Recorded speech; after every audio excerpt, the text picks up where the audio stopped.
Bienvenue la famille madridista, on se retrouve pour une nouvelle vidéo sur l'actualité Real Madrid, le calendrier chargé qui attend Carlo Ancelotti après la trêve, le retour d'Arda Güler se précise, tous les feux sont au vert pour sa première avec le Real Madrid. Je vous dis tout l'équipe, si t'es pas encore abonné, abonne-toi et rejoins la chaîne, en activant la cloche de notification pour rater aucune de nos nouvelles vidéos. Je vous partage tous les infos du Real Madrid chaque semaine, n'hésitez pas à liker la vidéo, la partager, cela aide au développement de la chaîne. Je vous dis tout, on commence. 3 déplacements consécutifs des Blancs au cours desquels ils jouent pour la tête de la Ligue et les champions lors de leur visite à Séville, Braga et Barcelone. Ancelotti attend le retour des 13 internationaux, dont 8 titulaires, et devra évaluer l'usure avec 6 matchs à venir dans 20 jours. Carlo Ancelotti va récupérer les internationaux au fil de la semaine avant de se rendre à Séville samedi prochain au Sánchez-Pizjuán, 18h30. Il aura très peu de temps pour préparer le match et vérifier la condition physique de ces 13 joueurs arrivant avec leur équipe nationale, parmi lesquels 8 titulaires. Vous devrez évaluer soigneusement la condition physique de chacun au cours d'une semaine au cours de laquelle ils feront face à 3 sorties à haut risque. Les Blancs joueront 3 matchs à l'extérieur en seulement 7 jours au cours desquels ils défendront leur avance en Liga et en Ligue des Champions. Dans la compétition nationale, cela commence contre Séville et se poursuit avec le Clásico de Montjuïc contre Barcelone, samedi 28, 16h15. Entre-temps, la Ligue des Champions se faufile avec un déplacement à Braga, mardi 24, 21h, pour un match inédit en Europe. Un calendrier serré qui pour les Blancs se relâche après ces 3 sorties engagées, avec encore 3 matchs consécutifs dans leur stade, dont 2 en Ligue entrecoupés d'un autre en Ligue des Champions, Rayo Vallecano, dimanche 5, à 21h, Braga, mercredi 8, à 21h, et Valence, samedi 11, à 21h. Ensuite, il y aura la 3e trêve de l'équipe nationale avant la fin de l'année, au cours de laquelle ils affronteront 8 autres matchs en 25 jours environ. 2 d'entre eux décideront du passage au 8e de finale de la Ligue des Champions, contre Naples à Madrid et en visite à l'Union de Berlin. Le problème auquel Ancelotti devra faire face est ce bataillon de joueurs internationaux qu'ils ont dans leur rang et qui abandonnent la discipline de l'équipe pour voyager et ajouter du jeu dans leurs jambes.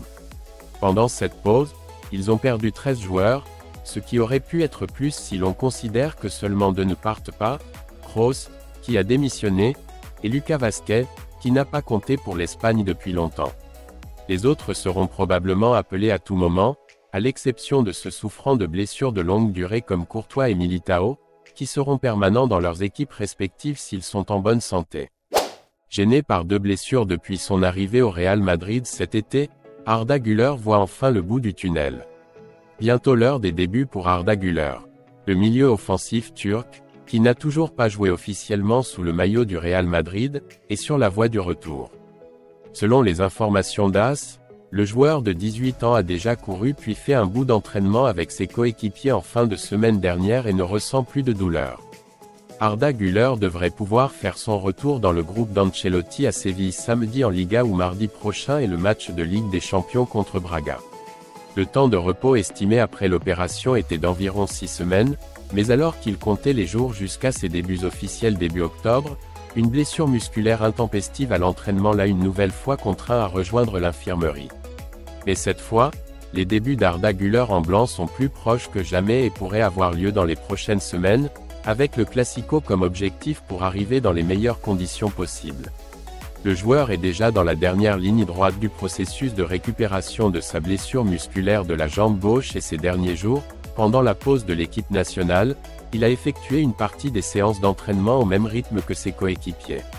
Les Madrilènes reprendront l'entraînement cet après-midi après 2 jours de repos et on espère que l'attaquant turc pourra travailler pleinement avant les matchs contre Séville et Braga, pour lesquels il pourrait déjà être convoqué. En clair, l'objectif est qu'il soit en pleine possession de ses moyens pour le Clásico.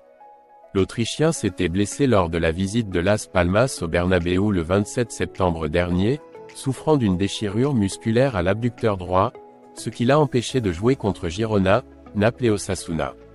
Il a essayé de forcer pour le match contre Osasuna, car l'expulsion de Nacho à Girona a laissé Ancelotti avec Rudiger comme seul défenseur central de métier, mais cela n'a pas été possible et Carlo a dû inventer, avec un excellent résultat au bout, victoire 4-0. Cette fois, l'entraîneur du Real Madrid peut souffler un bon coup. David Alaba est de retour et pourra participer aux 2 grands matchs de Madrid post-trêve, les déplacements à Séville, 21 octobre, et Barcelone, 28 octobre, ainsi qu'à la rencontre contre Braga en Ligue des Champions, 24 octobre.